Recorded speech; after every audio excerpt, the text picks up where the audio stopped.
नमस्कार दोस्तों, स्वागत है आपका शो सागा इनसाइडर में। आज के एपिसोड में हमें बहुत बड़े ट्विस्ट तो देखने को नहीं मिले, लेकिन कुछ ऐसी चर्चाएं हुई जिन्होंने पूरे घर का माहौल बदल दिया।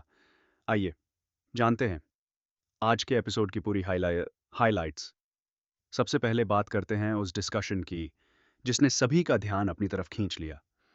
राम सभी को समझा रहे थे कि किसी भी रिश्ते को लंबे समय तक चलाने के लिए दोनों पार्टनर्स को एक दूसरे को समझना पड़ता है। कभी पति को पत्नी को समझना चाहिए, तो कभी पत्नी को पति को। तभी रिश्ता मजबूत बनता है। लेकिन इसी बात पर आकांक्षा थोड़ी इमोशनल हो गई, क्योंकि कुछ समय पहले ही उन्होंने अपने डिवोर्स का सीक्रेट सभी के सामने शेयर किया था।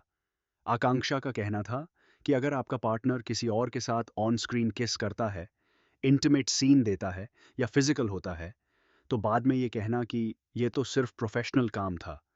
उसे स्वीकार करना हर किसी के लिए आसान नहीं होता। इसके बाद राम ने अपनी शादी का उदाहरण दिया। उनका कहना था कि उन्होंने टेलीविजन इंडस्ट्री में अपना पहला ऑन स्क्रीन लिप किस किया था और उनकी पत्नी को इस बात पर पूरा भरोसा है। राम का कहना था कि उन्होंने अपनी पत्नी के साथ इतना ट्रस्ट बनाया है कि उन्हें ऐसे सीन से कोई परेशानी नहीं होती। लेकिन दूसरी तरफ से अलग राय सामने आई। उनका कहना था कि कई बार महिलाएं अपनी फीलिंग्स खुलकर नहीं बताती, लेकिन अंदर ही अंदर उन्हें अच्छा नहीं लगता कि उनका पति किसी दूसरी महिला के साथ इतने क्लोज सीन्स करे। यानी इस मुद्दे पर दोनों तरफ से अपनी अपनी सोच सामने आई और काफी देर तक बहस चलती रही। इसके बाद शो में एक और दिलचस्प सवाल पूछा गया, क्या आजकल एंटरटेनमेंट इंडस्ट्री में एक्टर्स से ज्यादा इन्फ्लुएंसर्स को इंपॉर्टेंस मिल रही है? यानी अगर किसी वेब सीरीज, मूवी, सॉन्ग या ओटीटी प्रोजेक्ट के लिए कास्टिंग हो रही हो, तो क्या मेकर्स अब अच्छे एक्टर्स से पहले इन्फ्लुएंसर्स को चुन रहे हैं?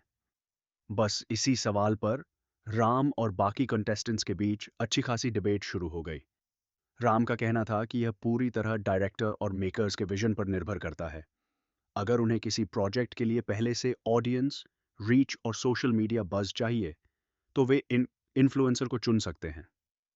लेकिन अगर किसी किरदार के लिए दमदार एक्टिंग की ज़रूरत है, तो फिर एक स्ट्रॉन्ग एक्टर को ही मौका मिलेगा। यानी फैसला इस बात पर होता है कि प्रोजेक्ट को ऑडियंस चाहिए या एक्टिंग। अब अगर मैं अपनी राय दूं, तो मुझे कहीं न कहीं ऐसा लगा कि लॉक अप की थ्याम ने जानबूझकर इस टॉपिक को शो में शामिल किया होगा। क्योंकि इन्फ्लुएंसर्स वर्सेस एक्टर्स वाला मुद्दा सोशल मीडिया पर हमेशा चर्चा में रहता है। ऐसे टॉपिक्स पे बहस होती है, क्लिप्स वायरल होती हैं और शो को एक्स्ट्रा बज़ भी मिलता है। इसीलिए हो सकता है कि मेकर्स ने भी इसी स्ट्रैटेजी के तहत इस डिस्कशन को जगह दी हो। अगर पूरे एपिसोड की बात करूं, तो मुझे आज का एपिसोड थोड़ा एवरेज लगा। कोई बहुत बड़ा ट्विस्ट या शॉकिंग मोमेंट देखने को नहीं मिला, लेकिन इन दोनों डिस्कशंस ने एपिसोड को दिलचस्प ज़रूर बना दिया। अब आपकी बारी। आपके हिसाब से आज के समय में टैलेंट ज़्यादा मायने रखता है या सोशल मीडिया फॉलोइंग? और क्या ऑन स्क्रीन किस या इंटीमेट सीन्स सिर्फ प्रोफेशनल होते हैं या उनका रिश्ते पर असर पड़ता है? अपनी राय नीचे कमेंट में ज़रूर बताइए। अगर आपको ऐसे ही रोज़ाना लॉकअप सीज़न 2 और दूसरी रियलिटी शोज़ के रिव्यूज़, एनालिसिस और अपडेट्स चाहिए, तो शो सागा इनसाइडर को सब्सक्राइब करना बिल्कुल मत भूलिए।